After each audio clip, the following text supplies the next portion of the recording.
Alors, j'ai ensuite Nelly Vincent sur la liste. Nelly représente l'association Planète Langue de Signes.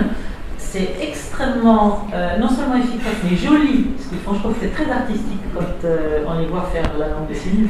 Mais bon, c'est pas en fait pour ça que j'ai envie de l'interroger. J'ai envie de savoir pourquoi, effectivement, Planète Langue de Signes a rejoint le think tank et qu'est-ce qu'on peut en tirer et où il faut aller en fait à l'avenir. Qu'est-ce qui manque? Est-ce que tu peux essayer avec ça? C'est bien. Il est toujours pas allumé. J'éteins celui-là. Il marche pas? Non, il est éteint. Il marche pas du tout? Non. Il est pas là? Ah bon, ben On a essayé. Bon, on va allumer, je vais faire. Bonjour, je représente effectivement l'association Planète Langue des Signes. C'est une association d'interprètes pour la langue des signes. Nous avons développé notre activité autour des interprétations de programmes télévisés il y a 2 ans.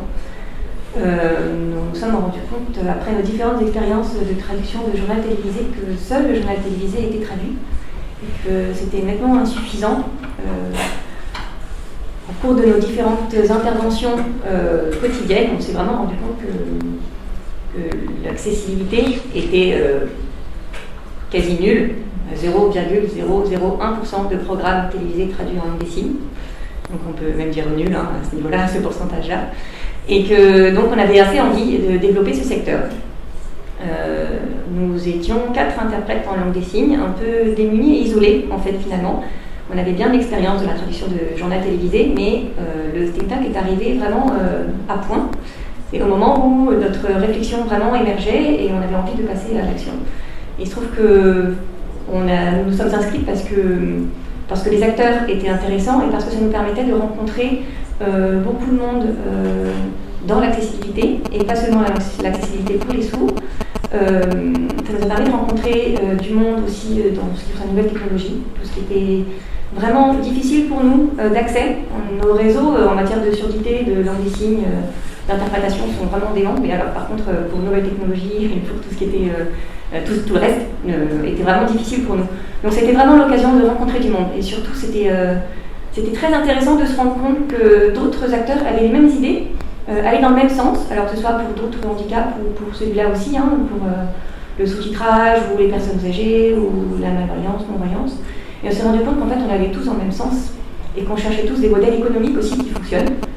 Parce qu'on n'est pas seulement là pour faire de la charité, je veux dire, c'est que c'est bien, mais aussi, pour être tout à fait franc, il y a un marché derrière et il faut des modèles économiques viables. Donc on s'est senti un peu moins isolés du coup, et ce think tank nous a surtout apporté un sentiment de groupe et beaucoup de contacts. Voilà. C'est vrai qu'on dit, en français, on dit souvent, c'est l'union qui fait la force. Et c'est un peu l'idée aussi qu'on puisse avancer comme ça. Et je vois l'innovation effectivement aussi sur le plan de réunir les acteurs et de phosphorer en fait ensemble l'histoire de pouvoir avancer ensemble aussi. Alors il y a aussi Vincent Dabouino sur le panel. Alors c'est pas l'intrus du tout, mais c'est la petite Sarah qui a des idées très grandes.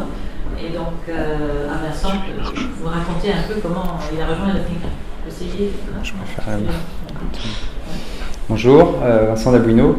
Je représente une jeune entreprise innovante en devenir qui s'appelle Les Canaux Discrets. Donc, on sort tout juste d'une étape d'incubation à Angers, puisqu'on est issu du Maine-et-Loire. Voilà, on a développé en fait une technologie de synchronisation en mutualisant nos compétences, tant sur le plan du développement informatique et pour appareils mobiles, que sur l'expertise audiovisuelle et plus précisément audio, puisqu'on a développé finalement une technologie qui permet de synchroniser du son sur du son. Donc on est rapidement arrivé sur le champ de l'accessibilité, puisque le premier cas d'usage qu'on a trouvé, c'est effectivement l'audiodescription, pour pouvoir resynchroniser finalement le commentaire de description ainsi que la bande son originale sur une projection, qu'elle soit télévisuelle, cinéma, et sans phénomène d'écho. Donc après avoir testé dans le cadre du think tank avec vraiment la cible qui était les déficients visuels, on s'est rendu compte que cette solution était beaucoup plus confortable que ce que pouvaient proposer d'autres sociétés ou des acteurs de développement technologique. Et donc on a poursuivi nos développements pour maintenant arriver sur une étape de création d'une société finalement commerciale. Je rejoins la question sur les business models, parce qu'on a beaucoup travaillé, y compris dans le cadre du think tank, sur ces business models. Moi, dans le think tank, j'ai trouvé un associé assez récemment, qui est lui-même malvoyant, et qui a rejoint l'équipe avec tout ce qu'il a de bagage finalement, autant sur la validation technique, les connaissances audio et connaissances du réseau, notamment les liens avec les différentes associations déficients visuels. Voilà ce que je pouvais dire sur rapidement ce point un peu technique.